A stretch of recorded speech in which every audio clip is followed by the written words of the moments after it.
Hello दोस्तों, स्वागत है आप सभी का बोर्ड एग्जाम के इस ऑनलाइन लर्निंग प्लेटफॉर्म पे। वो बोर्ड एग्जाम में पासिंग मार्क्स लाना देखिए कहीं ना कहीं हर स्टूडेंट के लिए ज़रूरी होता है, क्योंकि अगर आप पासिंग मार्क्स नहीं लाते हैं तो आप उसको एग्ज़ाम को पास नहीं कर पाते हैं। ठीक है, तो बोर्ड एग्जाम में हमें पासिंग मार्क्स लाना बहुत ज़रूरी होता है। और जब हमें इसके बारे में नहीं पता होता है तो बहुत बच्चे कन्फ्यूज होते हैं कि सर बोर्ड एग्जाम में पासिंग मार्क्स कितना होता है, कि सर कितने में, कोई भी बोर्ड हो यार, UP board, MP board, CBSE board, many other board, ठीक है, तो कोई भी बोर्ड हो वहाँ पे पासिंग मार्क्स लाना बहुत इंपॉर्टेंट होता है। बहुत बच्चे कंफ्यूज होते हैं कि सर हमें पासिंग मार्क्स के बारे में नहीं पता है तो हम क्या करेंगे, हमें कितना नंबर लाने पे हम पास हो जाएंगे। तो देखिए बाबू, बोर्ड एग्जाम में पासिंग मार्क्स जो होता है कितने होते हैं ये भी बच्चों के जहन में क्वेश्चन होता है। और सर प्रैक्टिकल में कितने पासिंग मार्क्स होते हैं और थ्योरी में कितने होते हैं। मान लीजिए जैसे हमारा यूपी बोर्ड हो गया, तो वहाँ पे क्या होता है, यहाँ पे बाबू होता है कि 70 नंबर का पेपर होता है, 30 नंबर इंटरनल असेसमेंट होता है। ठीक है, जैसे प्रैक्टिकल होता है, तो प्रैक्टिकल में बाबू 30 नंबर का होता है। ये स्कूल को वालों को डिपेंड करता है। तो बाबू हम बात करेंगे क्लास 10th का भी एग्जांपल ले, तो क्लास 10th में अगर आप हैं, ठीक है,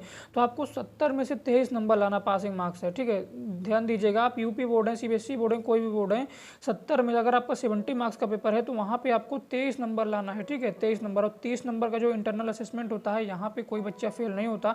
इसका रीज़न ये है कि जो ये 70 नंबर जो सॉरी ये 30 नंबर वाला जो मामला है, ये हमारे स्कूल पर डिपेंड करता है। ठीक है, तो स्कूल वाला, कोई भी स्कूल वाले नहीं चाहते कि हमारे स्कूल का रिजल्ट खराब हो। ठीक है, तो वो हमें हमें फेल नहीं करते। ठीक है, वो हमें पास कर देते हैं। 70 में से 23 नंबर लाना जो है बाबू वो कंपलसरी होता है। अगर आप 23 नंबर नहीं लाते हैं तो आप फेल माने जाएंगे।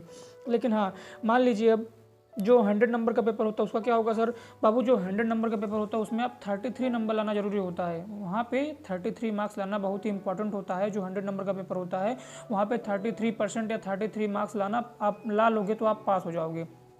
कोई भी बोर्ड हो, UP board, CBSE board, MP board, UK board, कोई भी बोर्ड हो। ठीक है, तो यहाँ पे बाबू हम वीडियो में यही बताना चाह रहे थे, फिर से ध्यान दीजिएगा कि 70 में से 23 नंबर, ठीक है, और 100 में से कितना, 100 में से बाबू हमारा हो गया 33 नंबर लाना, पास हो जाओगे। अगर आप इतना नंबर लाते हो तो आप पास हो जाओगे, क्योंकि यार बोर्ड एग्जाम में पासिंग मार्क्स बहुत ही जरूरी होता है। अगर आप पासिंग मार्क्स नहीं लाते हैं तो आप फेल माने जाएंगे। अब बच्चे ये भी मैसेज करते हैं, सर क्या सभी सब्जेक्ट में पास होना जरूरी है? तो बाबू सभी सब्जेक्ट में पास होना बिल्कुल जरूरी है। देखिए यूपी बोर्ड में क्या होता है, मान लीजिए आप 6 सब्जेक्ट आपका है, 6 सब्जेक्ट है, ठीक है, तो 6 सब्जेक्ट में किसी एक सब्जेक्ट में आप फेल हैं तो वहाँ पे कोई दिक्कत नहीं होती, वहाँ पे वो पास माना जाएगा, लेकिन उस सब्जेक्ट में आपका फेल लिखा रहेगा। तो अगर आप अपने मार्कशीट में देखना चाहते हो कि पास लिखा रहे तो आपको सभी सब्जेक्ट में पास होना जरूरी है। अपने रिजल्ट को बेहतर करना चाहते हो तो सभी सब्जेक्ट में पास होना जरूरी है। मान लीजिए हिंदी फिजिक्स देखिए, मान लीजिए आप 12th में है, 12th हुआ तो यार अगर यूपी बोर्ड में क्या होता है, 12th में अगर एक भी सब्जेक्ट में आप फेल है तो फेल माने जाएंगे, और हिंदी में फेल तो सब में फेल। ठीक है, यूपी बोर्ड में क्लास 10th में ये भी रूल है, अगर आप हिंदी में फेल हुए तो सब सब्जेक्ट में फेल हुए, फिर कोई आपके पास ऑप्शन नहीं बचेगा। लेकिन हाँ, आप विज्ञान हो गया, संस्कृत हो गया, ठीक है, ये सब सब्जेक्ट में अगर फेल हैं तो कोई दिक्कत नहीं, आप पास माने जाएंगे। लेकिन हाँ, अगर आपने हिंदी में फेल कर गए, अगर आप हिंदी में क्लास 10th में फेल कर गए तो सब में फेल हो गए।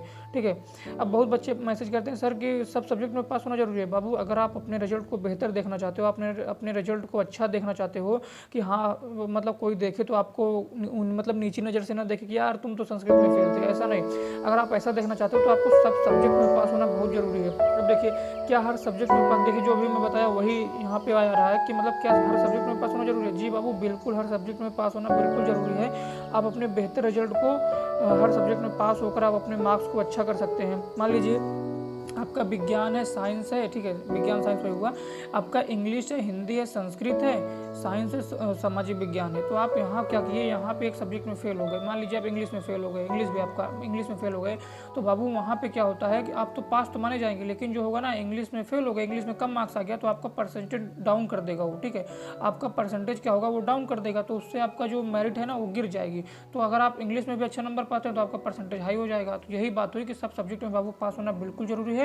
और हाँ, फिर जाते जाते मैं फिर से बता देता हूँ कि 70 में से यार 23 नंबर लाना है और 100 में से 33 नंबर। ठीक है, उम्मीद करता हूँ वीडियो हेल्पफुल लगी होगी। अगर वीडियो हेल्पफुल लगी होगी तो लाइक शेयर कमेंट जरूर करना। इस वीडियो में बस इतना ही। बहुत बहुत धन्यवाद।